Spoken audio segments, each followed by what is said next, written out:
Hi folks, welcome back to Rule of Thumb. Today I thought I'd bring you along as I make dinner. And I'm going to try something new, so you're going to learn with me.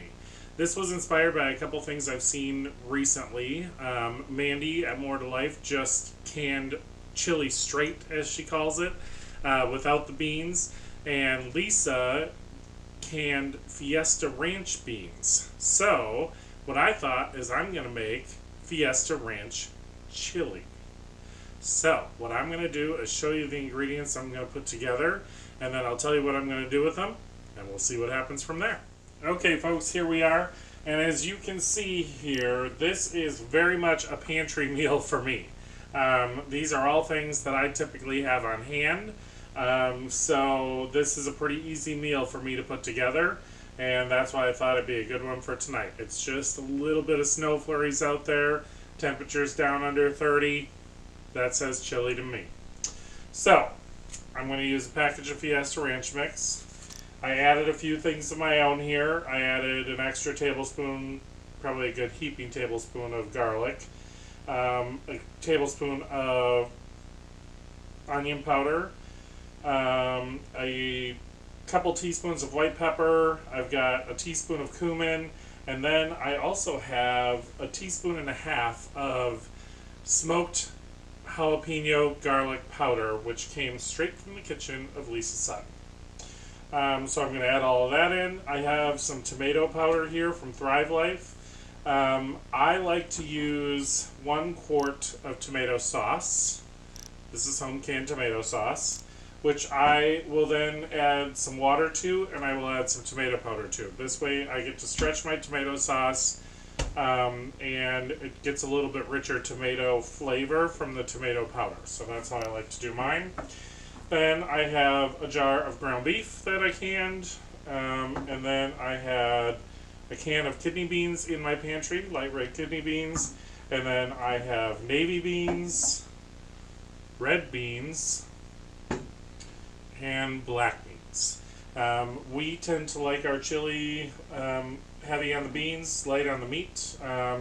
It's a good way to stretch hamburger and get a lot more meals out of it. This will make a big pot of chili for us. We'll have it for dinner, and then we'll also have it for a couple lunches. So, this is a dump and go meal. I am literally going to get all of this stuff into a pot. I'm going to bring it up to a boil, turn it down, and I'm going to let it simmer for a couple hours. As I'm standing here, I will tell you that I will probably also add a tablespoon of sugar, which for me is because I have a hard time with really acidic things, and that little bit of sugar will cut the acidic level of the tomatoes. So if you ever feel like you eat tomato products, whether it be chili, spaghetti, any of those types of things, and you feel like you get heartburn or an upset stomach, you might want to try adding a little bit of sugar, and it helps ease some of that. So beyond that, I'm going to get all of this together. We'll taste test it once it starts to simmer. We may need to add a few things, and adjust from there, but when we get to that point, I'll bring you folks back. Okay folks, welcome back. So you can see this has just come up to a boil, so now I'm going to kick this back. We're going to bring this down to a simmer.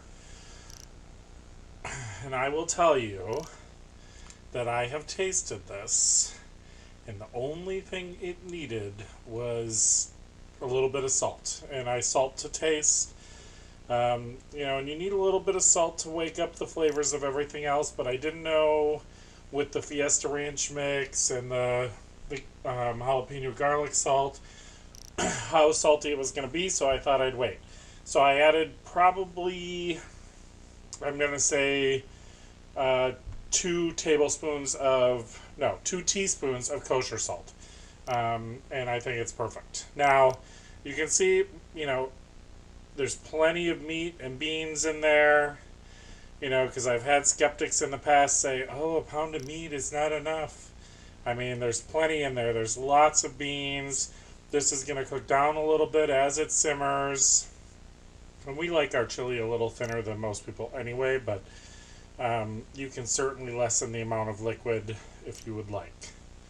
So, if you want to make sure that you guys can see what I'm spooning up here.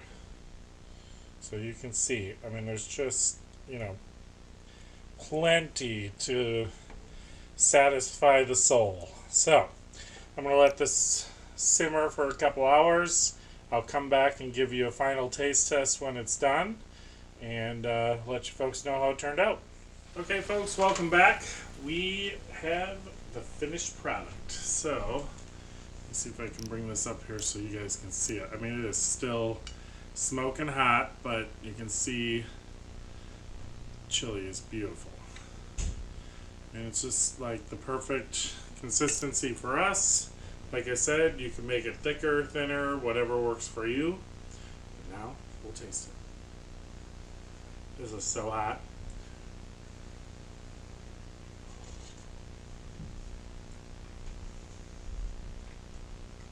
Oh man, that's good.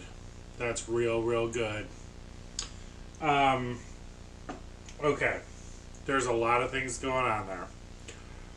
You get that Fiesta Ranch in the background because you get that kind of smoky,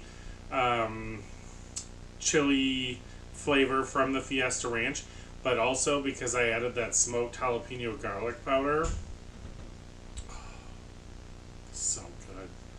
I mean, it's just so good. I did not put any chili powder in this at all, folks. Just want to be clear about that, and it is like the perfect chili. The only thing I put in that you didn't see was, like I said, I added a little bit of sugar just to cut the acidity, and a few pinches of salt once it came up to a boil, and it is rock solid. So this will definitely be going in the repertoire for us. I just wanted to bring you folks along, try an experiment. It might have worked, it might have not. In this case, hey, happy days. So I hope you folks enjoyed this video. If you did, please like, share, subscribe.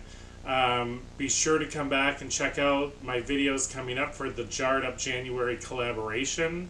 I'm in a collaboration with 5 amazing women. There's Heather from the Kneady Homesteader, Lisa from Suttons Daze, Mandy from More to Life, Angie from Angie's Pantry, and Tina from Wilhelms Kitchen. They're all putting out amazing videos this month. That's how I got inspired to make this. So I hope some of these videos inspire you to try new and different things.